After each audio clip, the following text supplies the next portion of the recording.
Hello students, now we'll be studying about solenoid. What is a solenoid? It is a wire wound over a non-conducting material. Okay, I'll just show you an example how it is wounded. Suppose this is a base non-conducting material, on that there is a metallic wire. It is wounded in this pattern. Okay, this is a type of solenoid. Okay, but the difference is this wounding is very close to each other. It does not have any gap in between. Okay.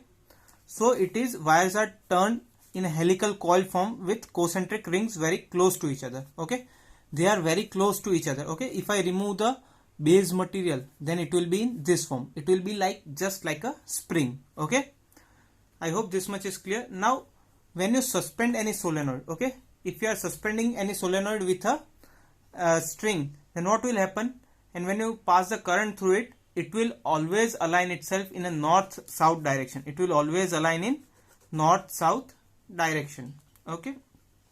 On reversing the current, it will change the direction. If this was north-south direction, and on reversing the current, it will turn it this way. Okay.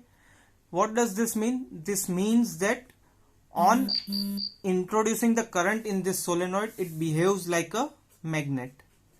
It behaves like a magnet.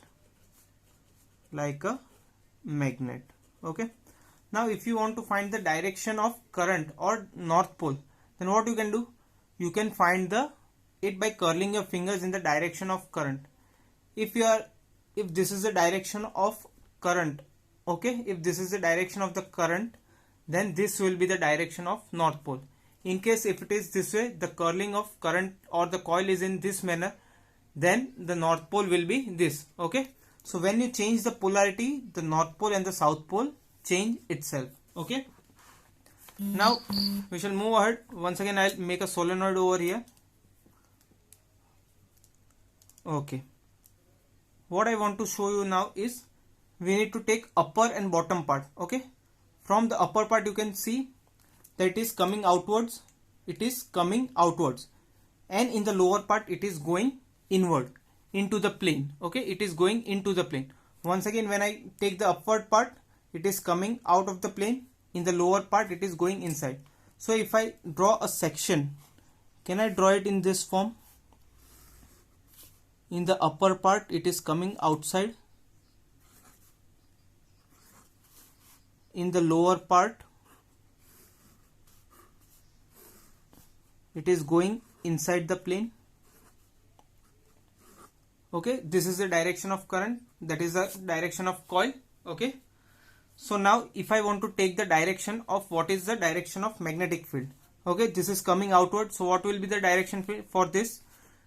This is the direction of current. So when I curl my fingers, the direction of magnetic field will be in this direction. So here I can draw this way.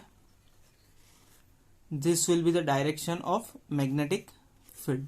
Okay, similarly for this also, this will be the direction for magnetic field. Similarly for this also, the direction of magnetic field will be this. Okay, now for lower part, the current is going inside. So what will be the direction of magnetic field? Thumb will be inward direction, then the curl will be in this direction. Okay, this will be the direction of magnetic field. Okay, so here if I draw, it will be in this direction. The curling will be in this direction. That is the direction of magnetic field. Okay.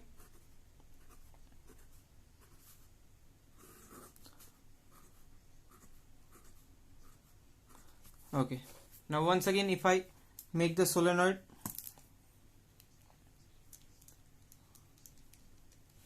what happens at the center part? At the center part, it will be moving in this direction. Okay, in this direction. So what will be the direction of the field? If it is current, it will be in this direction. The rotation will be in this direction. Okay, so we can take that it is in this direction. Okay, the magnetic field moves in this direction. Okay, from the center. It is very highly concentrated over here, because suppose we take this is the length. Okay, suppose we take this is the length of the solenoid and this is the radius of the solenoid, then L is very much greater than R. L is very much compared to R. Okay, So here the fields will be very much dense, okay, but they cannot intersect each other, okay. So here these turns are also very near to each other, as we have studied here. To show you the direction, I have drawn it very far, but in reality they are very near to each other. They are very near to each other. So what happens, this magnetic field adds up. So I can draw it in this manner.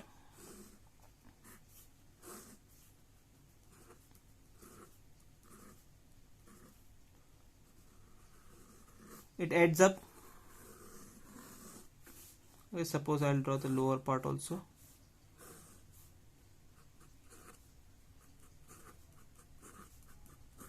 This is the lower part.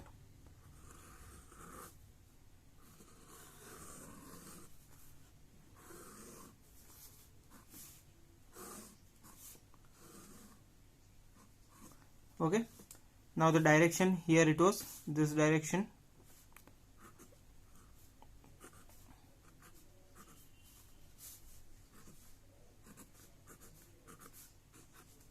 This will be the direction of magnetic field. Here it was this direction. Okay, so you will get this type of magnetic field around it. Okay, now here let me show you that when the wires are very closely wound, okay, when the rings are very closely wound, the outer field becomes very weak. Okay, the field that is outside the solenoid becomes very weak. Okay, the compared to the solenoid field that is inside, the magnetic field that is inside the solenoid. So we take few assumptions. That first one, L is very much greater than R. Second one, magnetic field outside the solenoid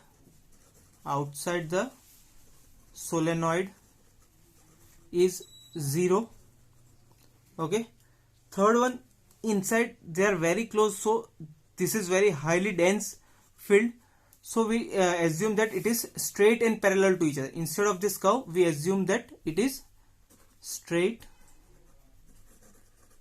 and parallel. Also equidistant. Straight, parallel and equidistant from each other. Okay. So based on these three assumptions, okay, these are your assumptions. It is not exactly like this, but we assume it. Okay, so based on this I can draw a figure.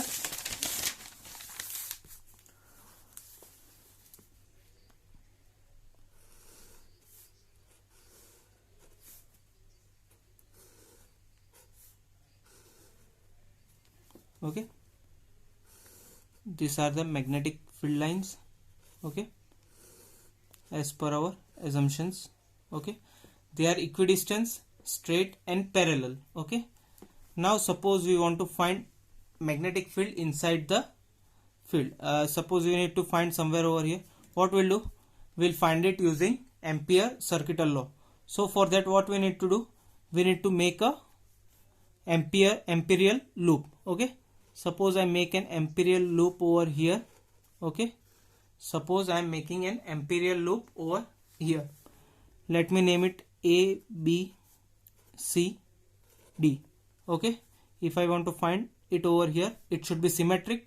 Okay, let this be point P where I want to find the magnetic field. So I can draw an imperial loop that is in this form, A, B, C, D. Let me give it a directions. Okay, this makes an imperial loop. Okay, now what is the formula for imperial loop? Integration of B dl is equals to mu 0 I. Okay, B dl mu 0 I. Okay, now here this line integral will be with this four types. So integration will be over A, B, C and D.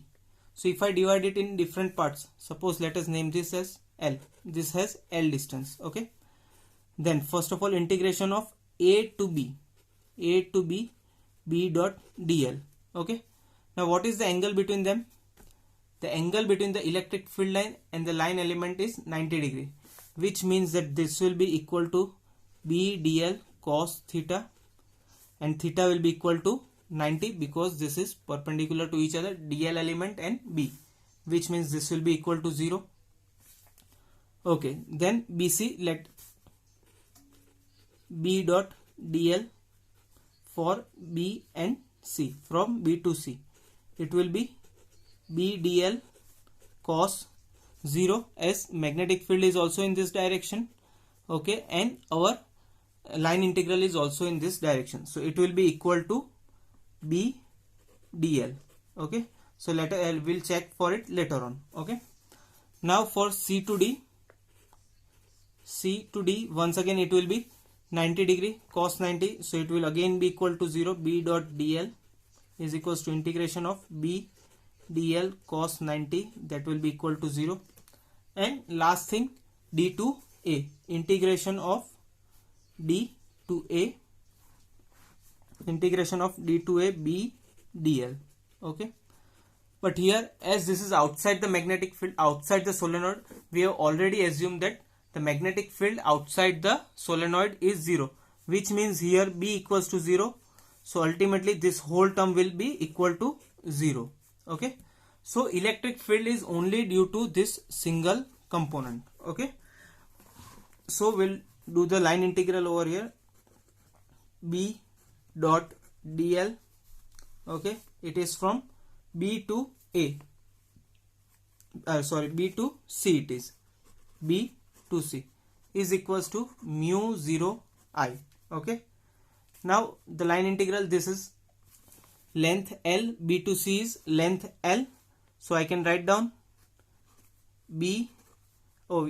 Here we can remove this vector form because we have already made the cross product, so I can directly write over here B dl, as cos 0 was 1, it was B dl is equals to mu 0 I. So B dot L, what is the line integral of this B to C? It is just L. Okay, BL mu 0 I. Okay, this is the term for solenoid. This I is I inside. Okay, inside. Okay, that is the current, or the current bit going inside the solenoid. Okay, now if the current, here there are n number of turns, suppose there are n number of turns. Okay, n is number of turns per unit length. We will take a small n. If n are number of turns per unit length, okay, then for L length, we are having L length, then for L length, number of turns will be equal to NL. Okay, for unit length, if it is N, then for L length, what it will be? It will be NL. Okay, so we'll be having NL number of turns. Okay, now if the current flowing through one turn is I, from one turn is I, then from NL turn, what it will be? It will be INL. Okay, it will be INL.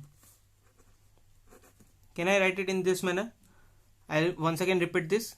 If N is number of turns per unit length, okay, number of turns per unit length, then for total length L, how many turns will be there? The total number of turns will be equal to NL. Okay, now from one turn, if suppose I current is moving, okay, from one turn I current is moving, then for NL turns, how much current will be moving? It will be INL. Okay, so if I put this value in this, okay, if I put the value of I in this, then it will be B dot L equals to mu 0 INL. Okay, from here LL can be cancelled, so B equals to mu 0 NI or IN. Okay, this both the terms are correct. This is also correct and this is also correct. This is just simplified form of this. Okay, if you can consider that is current inside the solenoid, then also it is correct, and here also you can write it in